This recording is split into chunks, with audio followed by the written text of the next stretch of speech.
भगवान श्री राम तो सबके मन में हैं, लेकिन सबका मन भगवान श्री राम में नहीं है। ये कलयुग है जहां सीखने के लिए बहुत कुछ है, लेकिन सीखना कोई चाहता नहीं। आप देख रहे हैं आरजे कार्तिक की लर्निंग सीरीज सीखोगे नहीं तो जीतोगे कैसे। चैत्र मास शुक्ल पक्ष की 9वीं तिथि जन्म हुआ उनका जिन्हें भगवान श्री राम कहा गया। जब नामकरण हो रहा था तो महर्षि वशिष्ठ जी ने दशरथ जी से कहा, जो आनंद सिंधु सुख राशि सीकर ते त्रिलोक सुपासी, सो सुख धाम राम अस नामा, अखिल लोकदायक विश्रामा। जो आनंद के समुद्र हैं, सुख की राशि हैं, जिस आनंद सिंधु के एक कण से तीनों लोक सुखी हो जाते हैं, जो लोकों को आनंद देने वाले हैं, सुख के धाम हैं, आपके सबसे बड़े पुत्र का नाम राम है। जब चैत्र मास की शुक्ल पक्ष की 9वीं तिथि को प्रभु का जन्म हुआ तो ये जो आनंद था ये व्यक्ति से शुरू होकर के प्रकृति तक चला गया। कहते हैं सरयू जी का जल बढ़ने लगा, पवित्रता उसमें आने लगी, वृक्षों में फल आ गए, तालाब भर गए, न ज्यादा धूप थी न ज्यादा ठंड थी, वातावरण वातानुकूलित हो गया, मौसम जो था वो वातानुकूलित हो गया। ये प्रभु श्री राम का स्वरूप है जिसने पूरे संसार को प्रकाशित कर दिया। कहते हैं कि अयोध्या में 1 महीने तक रात्रि नहीं हुई, सारी तिथियां दुखी हो गईं कि प्रभु ने हमारे दिन क्यों नहीं जन्म लिया। यहां तक कि काल की गति रुक गई। फिर 1 महीने में कहते हैं सारी तिथियां आ गई, सब प्रसन्न हो गए। शुक्ल पक्ष ने कहा कि भगवान ने मेरा पक्ष लिया, मुझ में जन्म लिया। कृष्ण पक्ष को लगा कि मैं अभागा रह गया। तब प्रभु ने कहा कि चिंता मत करो, द्वापर में जब कृष्ण अवतार में आऊंगा तो कृष्ण पक्ष में अवतरित हो जाऊंगा, लेकिन तुम्हारे सुख के लिए अभी दिन में रात्रि किए देता हूं। अयोध्या के नगरवासियों ने इतनी रंग गुलाल उड़ाई कि धरती पर सूर्य का प्रकाश नहीं पहुंच पाया।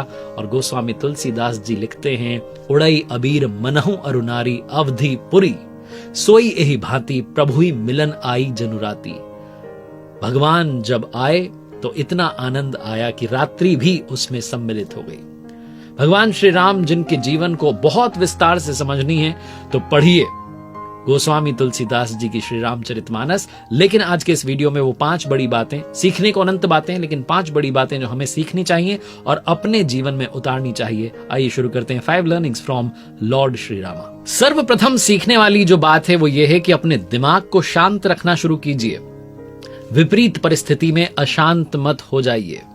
भगवान श्री राम ने अपनी जीवन यात्रा में न जाने कितने असुरों का संहार किया, रावण का वध किया, बहुत सारी विपरीत परिस्थितियां आई, लेकिन कभी हिम्मत नहीं हारी, कभी अपने दिमाग को शांत नहीं होने दिया, शांत चित्त से हर समस्या का समाधान किया। रामायण में वर्णन है कि मेघनाथ जब कपट वाला युद्ध कर रहा था, बार बार गायब हो रहा था और तीर चला रहा था, लक्ष्मण जी को गुस्सा आ गया। भगवान श्री राम के पास गए, जाकर कहा कि मुझे आज्ञा दीजिए, ब्रह्मास्त्र चलाता हूं। भगवान श्री राम ने अपने भ्राता लक्ष्मण को समझाया कि जब कोई मनुष्य हमारे सामने युद्ध ना कर रहा हो, हमारी शरण में आ गया हो, युद्ध भूमि से भाग गया हो या पागल हो गया हो, ऐसे 4 मनुष्यों पर ब्रह्मास्त्र का प्रयोग नहीं करना चाहिए। उन्होंने मना कर दिया तो भ्राता लक्ष्मण वापस युद्ध भूमि में आए, मेघनाथ से युद्ध करने लगे, लेकिन वो आकाश में गायब हो करके अलग अलग दिशाओं से बाण चला रहा था और उसने शक्ति बाण का इस्तेमाल किया। लक्ष्मण जी मूर्छित होकर के जमीन पर गिर पड़े। इस विपरीत परिस्थिति में जहां भगवान श्री राम के भ्राता लक्ष्मण जमीन पर थे, बेहोश हो गए थे, तब भी उन्होंने अपने दिमाग को अशांत नहीं होने दिया। कहा अपनी सेना से कि जाइए, जाकर के वैद्य जी को लेकर आइए। सुषेण वैद्य की सहायता से श्री राम जी को मालूम चला कि लक्ष्मण जी का उपचार हो सकता है। संजीवनी बूटी से सूर्योदय से पहले लेकर के आनी है। उनकी सेना में उनके परम भक्त हनुमान जी थे। हनुमान जी ने अपने प्रभु का आदेश माना, लेकर के आए संजीवनी बूटी और सुबह तक उपचार हो गया लक्ष्मण जी का। वापस वो युद्ध भूमि में लड़ने के लिए तैयार थे। इतनी बड़ी विपरीत परिस्थिति में भी भगवान श्री राम ने अपने चित्त को अशांत नहीं होने दिया। सबसे बड़ी और सबसे पहली सीखने वाली बात है, चाहे जो सिचुएशन आ जाए, अपने दिमाग को शांत और स्थिर रखना शुरू कीजिए। दूसरी बात जो सीखनी चाहिए भगवान श्री राम की जीवन यात्रा से, जीवन में चरित्रवान बनिए। रावण मूर्छित होकर के जमीन पर गिरा पड़ा था, अपनी अंतिम श्वास गिन रहा था। कहते हैं भगवान श्री राम ने अपने भ्राता लक्ष्मण से कहा, जाकर के ज्ञान प्राप्त करके आइए। लक्ष्मण जी गए तो रावण ने कहा कि तुम मेरे सवाल का उत्तर दोगे तभी तुम्हें ज्ञान बताऊंगा, ज्ञान की बातें बताऊंगा। तो पूछा रावण ने कि मेरी हार की सबसे बड़ी वजह क्या है। लक्ष्मण जी ने कहा मुझे नहीं मालूम। तो रावण ने कहा कि मेरी हार की सबसे बड़ी वजह है कि मैं चरित्रहीन हो गया था। मैंने पर स्त्री को गलत निगाह से, गलत नजर से देखा था, गलत भाव से देखा था। मोह, वासना, लोभ, निंदा ऐसे अवगुणों के चक्कर में आ गया था। लेकिन तुम्हारी जीत हुई, इतनी विशाल मेरी सेना को तुमने हरा दिया क्योंकि तुम, तुम्हारे भैया, तुम्हारी सेना सब चरित्रवान है। यह भी कहा रावण ने कि अपनों का साथ बहुत आवश्यक है। मेरा विभीषण मुझे छोड़कर चला गया, तुम अपने भैया के साथ खड़े रहे। तो जो सीखने वाली बात है दूसरी, वो ये है कि हमेशा अपने कैरेक्टर को आगे रखिए, हमेशा मर्यादा में रहिए, संयम में रहिए, चरित्रवान बनिए, चरित्रहीन नहीं। अपनी मर्यादाओं में रहकर पुरुषों में उत्तम आचरण करता है, वही तो बनता है मर्यादा पुरुषोत्तम। प्रभु श्री राम ने कभी अपनी मर्यादा का उल्लंघन नहीं किया। जिस किरदार में जिए, भाई बनकर जिए, बेटे बनकर जिए, पति बनकर जिए, कभी अपनी मर्यादा का उल्लंघन नहीं होने दिया। इसीलिए उन्हें मर्यादा पुरुषोत्तम श्री राम कहा जाता है। तीसरी बात जो सिखाती है उनकी जीवन यात्रा, रिश्तों को महत्व दीजिए, परिवार को महत्व दीजिए, अपनेपन को महत्व दीजिए। भगवान श्री राम सब जानते थे, लेकिन पिताजी के वचन को टूटने नहीं दिया। उनकी माता कैकेयी ने जो वचन मांग लिया उसका अपमान नहीं होने दिया, बल्कि हंसते हंसते वनवास के लिए चल दिए। भ्राताओं में कभी प्रेम कम नहीं हुआ। चारों भ्राताओं में इतना प्रेम था कि लक्ष्मण जी बड़े भैया के साथ वनवास के लिए चल दिए, भरत जी ने राजगद्दी छोड़ दी। यह सिखाता है कि भाइयों में प्रेम होना कितना आवश्यक है। भगवान श्री राम ने अपनी जीवन यात्रा में गुरुओं का सम्मान किया, परिवार में बड़ों का सम्मान किया, छोटों को स्नेह दिया। वो बताते हैं कि रिश्ते जीवन में सबसे महत्वपूर्ण हैं, क्योंकि अगर हम जीवन का सारा सुख जो समृद्धि है, साम्राज्य है, उसे भी पालें और हमारे पास अपने ना हो तो सुख समृद्धि का कोई महत्व नहीं रह जाता है। चौथी बात सीखनी चाहिए भगवान श्री राम की जीवन यात्रा से कि एकता बना के रखिए, चाहे परिवार में हो, चाहे समाज में हो। महाराजा दशरथ के चारों बेटों का चरित्र अलग अलग था, लेकिन तब भी उनमें एकजुटता थी, एकता थी, और संकट के समय में भी सब साथ खड़े थे। आप चाहे जितने बड़े हो जाएं, चाहे जहां पहुंच जाएं, अगर आपके आसपास अपने नहीं हैं तो उस सम्मान का, उस समृद्धि का, मैं जैसा बोल रहा हूं, कोई मतलब नहीं रह जाता है। भगवान श्री राम राज परिवार से थे। वो चाहते तो केवट को गले नहीं लगाते, माता शबरी के झूठे बेर नहीं खाते, लेकिन उन्होंने ये सब किया ताकि वो सामाजिक समानता की तरफ दुनिया को संदेश दे पाए, समानता का विश्वास अपनी प्रजा में पैदा कर पाए।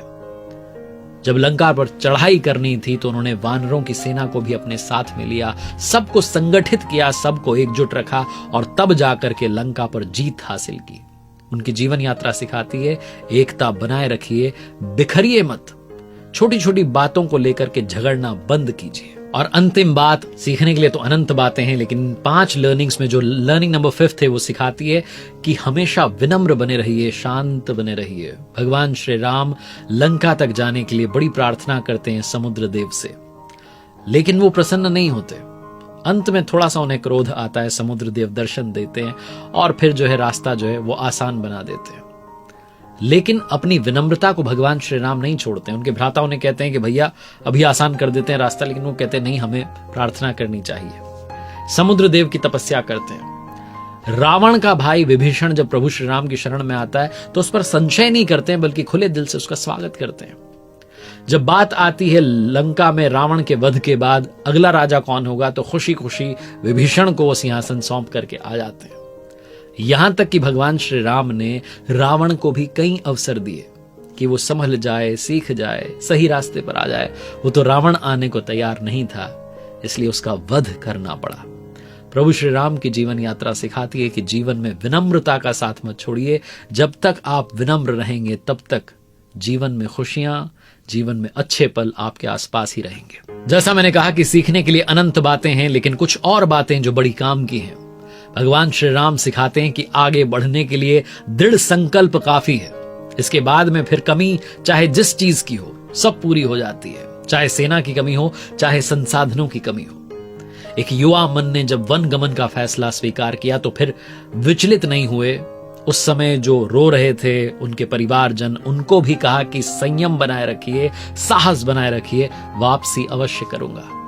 अनुचित भाषा का प्रयोग कभी भगवान श्री राम ने नहीं किया। हर किसी का स्वागत करते थे, मुस्कुरा करके उसे अपना बना लेते थे।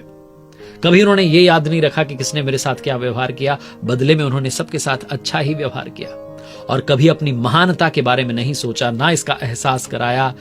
विनम्र बने रहे, वचन के पक्के रहे और बड़े से बड़ा त्याग करते चले। देखते रहिए हर सोमवार सुबह 9:30 बजे मेरे साथ एक नई कहानी और हर शुक्रवार सुबह 9:30 बजे लर्निंग सीरीज का एक नया वीडियो, क्योंकि सीखोगे नहीं तो जीतोगे कैसे। जीवन में ऊपर वाले के आशीर्वाद, अपनी मेहनत और अपनों के प्यार के साथ कर दिखाओ कुछ ऐसा कि दुनिया करना चाहे आपके जैसा।